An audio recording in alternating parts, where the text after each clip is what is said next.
For some reason, when my family goes on vacation, it always seems like we end up doing a cave tour. I mean, I know I have some control over that. Just for some reason, that's something that seems like we always end up choosing to do. We went to Louisville, Kentucky, we ended up at Mammoth Cave. We went to the Black Hills, we toured the Wind Cave. A couple of years ago, we went to a wedding in St. Louis. We're driving home through Hannibal, Missouri. We see all these signs, and I'm like, well, I guess we're going to go tour the Mark Twain Cave. I'm kind of claustrophobic. My wife doesn't like stumbling around in the dark, and yet these caves are interesting. There are always fun things to see underground, and I really enjoy the history of it too. And every cave tour I've been on, there's always that one moment that kind of gets me. I mean, I know it's coming because it's happened on every cave tour I've been on, but at some point the tour guide will gather everybody in one of the larger rooms, probably at the lowest point of the cave, at least the part that we're going to tour, and the tour guide will shut off the lights. Total blackness, complete darkness.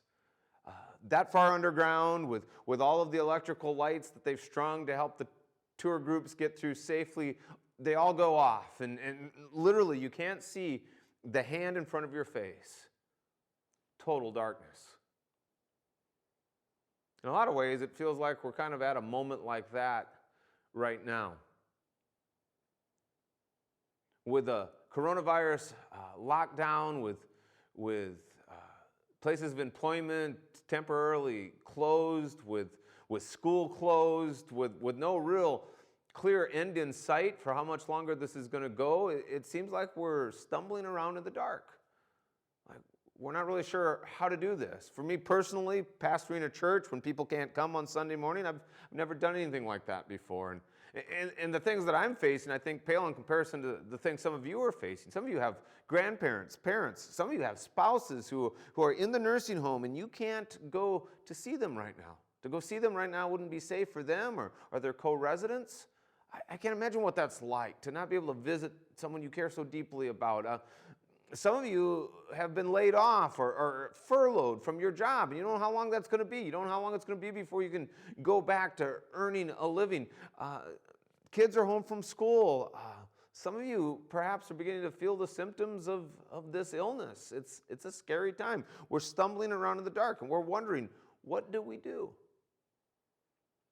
There's a verse in Scripture that I've been thinking about that talks about this. It's Isaiah 50, verse 10. It says this: "Let the one who walks in the dark, who has no light, trust in the name of the Lord and rely on their God."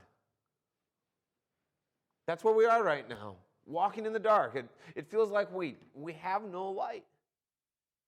And the thing to do is not to go stumbling around on our own, but to trust in the Lord, to rely on their God.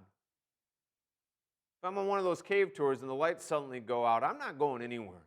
I'm not going to attempt to walk through a cave I'm not familiar with on my own. But if somebody I trusted, somebody I knew who knew the cave real well, if the tour guide was standing right next to me and said, "Okay, here's what we're going to do. I'm going to lead you back out to light," then I'd feel okay. Then I'd go. As long as the tour guide took me by the hand, I'd feel so much safer. That's what God is offering to do for us here. He's promising to be that tour guide, the one who can see in the dark. This verse is actually part of a pair of verses that offers us with a choice. Isaiah 50, verse 11 says this: "But now all you who light fires and provide yourselves with flaming torches, go, walk in the light of your own fires. And the torches you've set ablaze, this is what you shall receive from my hand. You will lie down in torment." God says when you find yourself in the dark, you have a choice. You can trust in Him, you can let Him be your guide, or you can go light your own fires. You can go dig around in the utility drawer of your kitchen, find some flashlight, hope it has batteries. But God says if you're going to do that, if you're going to light your own torches, here's what's going to happen. God says that I'm going to leave you to it. I'm going to leave you to stumble around in the dark, and in the end, you're going to get nothing from my hand. I think the current crisis we're in leaves us with a couple of options. We can turn towards God, we can rely on Him, or we can get mad at Him, shake our fist at Him, turn our back on Him, try to light our own fires. We can try to find our own way. But God says that way inevitably is going to lead to disappointment. Scholars say that this verse, this pair of verses, is kind of a callback to Isaiah 10, verse 17. The light of Israel will become a fire, their Holy One a flame. The one who lights our path is God. The Holy One is the one who knows the way out of the darkness. And so as you continue to face this journey into the unknown with the rest of us, I want to encourage you to not turn away from God, but to turn towards Him. To let Him be the light who illuminates your path.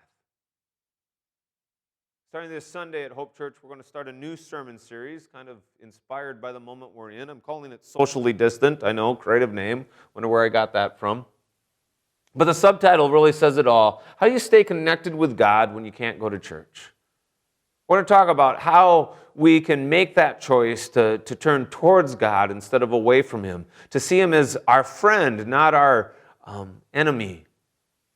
And so whether you come join us here at the parking lot at 9 o'clock this Sunday or find us online at 10:45 or later in the week, I want to invite you to come back and join us in seeking the one who can light our path through this current darkness.